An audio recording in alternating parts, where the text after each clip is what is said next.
ಅವರೆಕಾಯಿ ಮಾಡುವ ಬಿಸಿಲಿಯ ವಿಧಾನ. ಬಿಡಿಸಿಕೊಂಡ ಅವರೆಕಾಳು ಮತ್ತು ಹಸಿಮೆಣಸಿನಕಾಯಿ, ಈರುಳ್ಳಿ, ಕರಿಬೇವಿನ ಸೊಪ್ಪು, ಜಜ್ಜಿಕೊಂಡ ಬೆಳ್ಳುಳ್ಳಿ, ಬೆಣ್ಣೆ ಮತ್ತು ಎಣ್ಣೆ, ಸಾಸಿವೆ.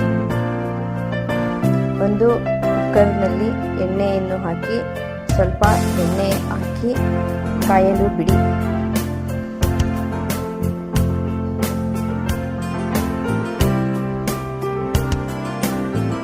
ಎಣ್ಣೆ ಕಾದ ನಂತರ ಸ್ವಲ್ಪ ಸಾಸಿವೆಯನ್ನು ಹಾಕಿ, ಸಾಸಿವೆ ಸಿಡಿದ ನಂತರ ಕರಿಬೇವಿನ ಸೊಪ್ಪನ್ನು ಹಾಕಿ.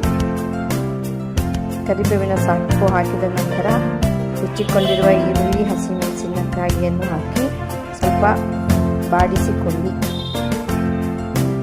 ಸ್ವಲ್ಪ ಕೆಂಪಗೆ ಆಗುವವರೆಗೂ ಬಾಡಿಸಿಕೊಳ್ಳಿ.